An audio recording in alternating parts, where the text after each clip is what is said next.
The Scottish coast holds many secrets, but none as perplexing as the one swallowed by the Solway Firth. In 1945, a brilliant young mind vanished into thin air, leaving behind a mystery that defied a world at war. His final calculations weren't about radar or bombs. They were a map to a place beyond our understanding.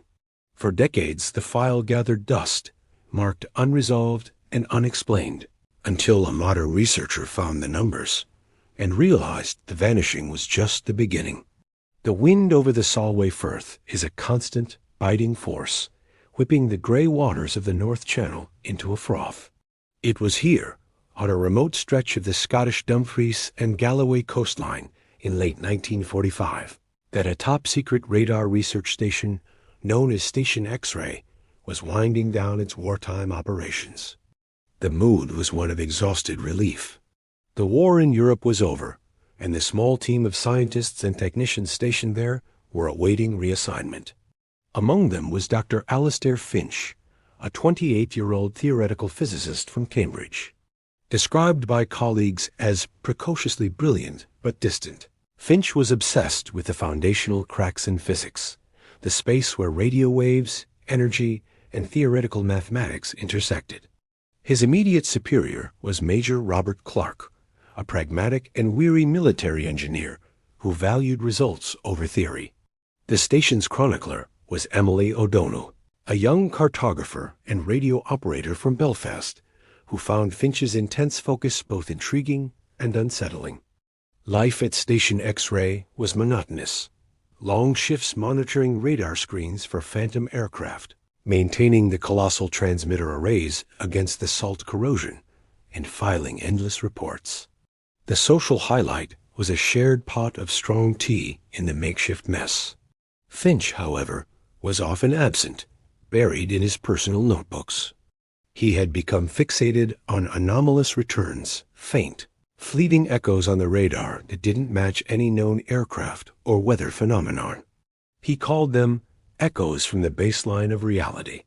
On the evening of November 7, 1945, a fierce autumn storm lashed the coast. Clark ordered a full system check. Finch volunteered for the external inspection of the primary array, a dangerous task in the gale. Emily watched him trudge into the sheeting rain, his notebook tucked inside his coat. He never returned. A search party found the radar array functional, but deserted. There were no signs of a slip or fall from the cliffs. No torn clothing, no body in the churning water below. The only thing recovered was Finch's sodden notebook, found neatly placed on a dry ledge under the array's main gantry. The final pages were filled not with radar logs, but with a frantic, dense cascade of equations. Scrawled in the margin, almost illegible, was a single line. The sound is not a frequency. It is a door. Alistair Finch was declared missing, presumed dead. The case was closed by a war-weary military. But the notebook, stamped classified, was filed away. It contained a puzzle no one at the time could solve. What was the Solway Sound? And what door did Alistair Finch find? The classified file on Alistair Finch might have moldered in a Ministry of Defense archive forever, had it not been for Dr. Sarah Mitchell, a historian of science at the University of Edinburgh. In 2018, while researching post-war technological transitions, she filed a routine Freedom of Information request. The heavily redacted file she received was thin, but the mystery was fat. A physicist vanishing from a secured station? A notebook of bizarre equations? It didn't fit the narrative of orderly post-war demobilization. Sarah, driven by a historian's itch for the outlier, began to dig. Her first stop was the National Archives in Kew, London. The official record was sterile. Personnel, MIA, no evidence of foul play.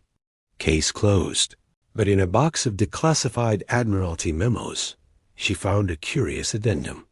A local shepherd, Mr. Duncan Macready, had given a statement to the Dumfries Constabulary days after Finch's disappearance.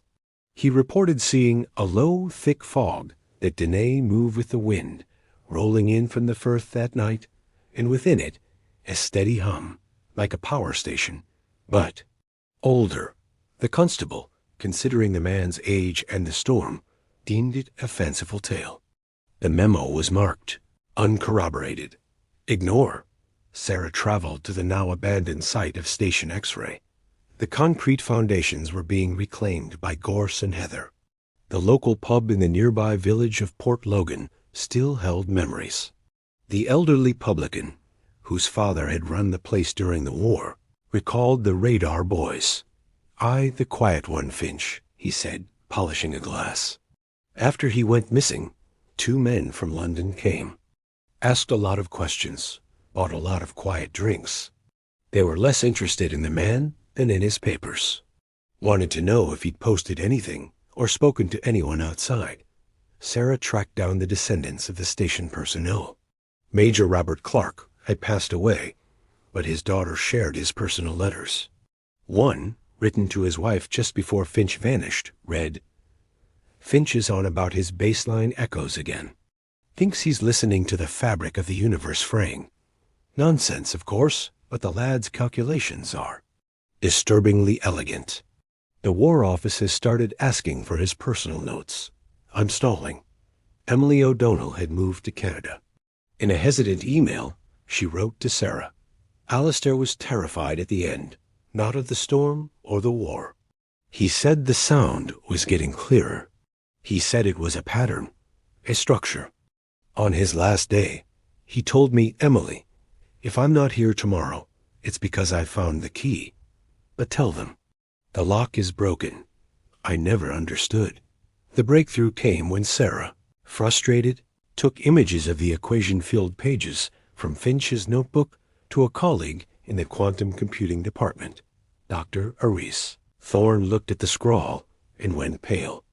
"This isn't 1940s radar theory," he said, his voice low. "These symbols, this notation for dimensional permeability, this is advanced quantum field theory. Specifically, this." He pointed to a tangled cluster of integrals. "Looks like a rudimentary attempt to model a Casimir-like effect at a macroscopic, atmospheric scale. He's mathematizing a stable tier." Sarah was lost. "A stable tier in what?"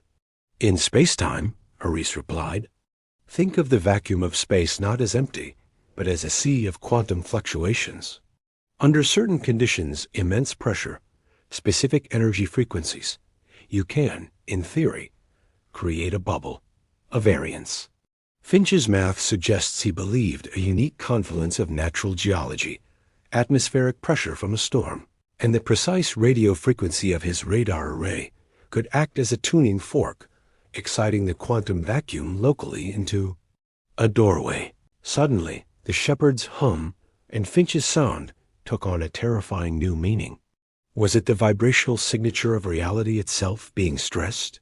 Sarah and Aris developed theory. Station X-ray, built on a specific coastal geology, was accidentally broadcasting a frequency that acted as a catalyst. The storm provided the atmospheric energy. Finch, standing at the epicenter with his mind tuned to the problem, didn't fall, he transited. They presented their findings to a small, skeptical panel at the university. The theories were divisive. A retired RAF engineer dismissed it. The man fell, his body washed out to sea. Grief and guilt made his colleagues cling to mystery. A philosopher of science was intrigued. "You're describing a technological haunting. The station didn't see ghosts. It made one, a temporary ghost in the machine of reality."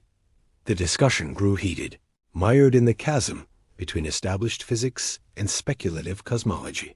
The turning point came from an unexpected source: modern satellite data. Aris, cross-referencing geological surveys, found that the Solway Firth sits atop a major, active tectonic suture line. More intriguingly, atmospheric monitoring logs from the UK Met Office, digitized from old records, showed a bizarre localized spike in extremely low frequency, ELF, electromagnetic activity in the Solway area on the night of November 7, 1945, a spike that coincided with the Yaoundé peak of the storm and Station X-ray's full power systems check. The pieces assembled into a chilling picture. Finch hadn't been a victim of accident or espionage. He had been the first and only witness to a freak, natural anthropogenic event, a weather of reality. He'd left his notebook behind as a message, or perhaps because it was a map he no longer needed. Sarah and Nerisse now faced a professional and personal precipice. Publishing this would invite ridicule, accusations of pseudoscience. Yet, withholding it felt like a betrayal of Finch and the truth. One evening, as Sarah pored over a fresh atmospheric analysis, a new chilling pattern emerged. The elf spike wasn't a one-off. Smaller, almost imperceptible versions had occurred periodically over the decades, with a faint, increasing regularity. The data suggested the lock, as Finch called it, wasn't just broken. It was occasionally, and perhaps increasingly, ajar. Armed with the satellite data and the disturbing pattern of recurring EF anomalies, Sarah and Nerisse knew they stood on the fragile edge of a profound discovery, one with no clear path forward. They couldn't recreate the event, and they couldn't prove what happened to Alistair Finch. Their quest shifted from solving a historical disappearance to understanding an ongoing, barely perceptible phenomenon. They decided on a two-pronged, discrete approach. Sarah would continue the historical investigation, seeking any other peripheral witnesses or uncatalogued records. Nerisse would design a passive monitoring experiment. With a modest grant framed as Atmospheric-Ionospheric Interaction Research in Coastal Regions, he installed a suite of sensitive magnetometers and low-frequency radio receivers near the old station X-ray site. The equipment was designed to listen, not to broadcast. To detect any recurrence of the anomalous Solway Sound, Sarah's search led her deeper into obscure archives. She found a 1957 letter from a visiting geologist to the Royal Society, noting persistent, subaudible acoustic tremors in the Solway Basin, dismissed as seismic fringe noise. A retired BBC engineer recalled, in a 1974 internal memo, persistent VLF interference on a directional receiver pointed at the Firth, blamed on unidentified industrial source. Each fragment was a puzzle piece in a decades-long pattern of ignored evidence. Meanwhile, Nerisse's sensors began logging data. For months, it was the mundane symphony of Earth's electromagnetic field. Solar wind, lightning strikes, human-made radio chatter. Then, on a calm, clear night in March 2020, the readings spiked. The magnetometers went wild, and the radio receivers captured it a clean, sustained, low-frequency hum, lasting for exactly 4 minutes and 33 seconds. It was an exact audio frequency match to the mathematical constant Finch had derived in the margin of his final equation. The sound had returned. It was real, measurable, and utterly inexplicable by conventional geophysics. They brought their evidence, the historical dossier, the modern recording, and Finch's deciphered math to a closed-door meeting with a select group from the UK's Defence Science and Technology Lab, DSTL, and senior academics in quantum foundations. The reaction was a study in polarized shock. The DSTL officials were intensely interested in the security implications. Could this be triggered or weaponized? The academics were divided between exhilaration and deep skepticism. You're asking us to accept that a radar station briefly opened a window to another quantum state based on the scribblings of a man who vanished 75 years ago, one physicist stated flatly. The correlation is compelling, admitted another. But correlation is not causation. This could be an unknown, but natural piezoelectric effect from the tectonic stress. The case, in an investigative sense, reached its end. There was no body to recover, no culprit to charge, no closure to grant. Alistair Finch remains officially missing, presumed dead. Station X-ray is a ruin. The official file remains closed. But for Sarah and Nerisse, the story is unresolved. Their paper, The Finch Anomaly, a historical and geophysical analysis of recurring ELF phenomena in the Solway Firth, was published in a niche interdisciplinary journal. It was met with silence from mainstream physics and intense debate in online forums dedicated to frontier science. They are occasionally contacted by researchers, conspiracy theorists, and the simply curious. They answer questions, share the raw data, and insist on one point: they are not claiming a doorway to another dimension. They are documenting a persistent, unexplained atmospheric anomaly that a brilliant man in 1945 believed was exactly that. Sarah sometimes walks the cliffs near Port Logan. She looks at the churning, gray water of the Firth and wonders not if Finch was right, but what his being right actually means. Was it a one-way transit? A disintegration? Or did he step into a parallel baseline of reality, a place forever tuned to that singular, terrible hum? The modern recordings prove the sound is a real physical event. Finch's math provides a terrifyingly elegant, if unprovable, explanation for it. The ultimate fate of Dr. Alistair Finch is a permanent question mark. The Solway Sound, however, is a verified, recurring fact. It hums its low, indifferent note every now and then, a natural phenomenon that brushes against the deepest mysteries of physics, a ghost not in a machine, but in the very fabric of the local cosmos. The case is closed by authorities. For science and for human curiosity, it is a door that, once opened a crack, can never be fully shut. The investigation is over. The mystery is eternal.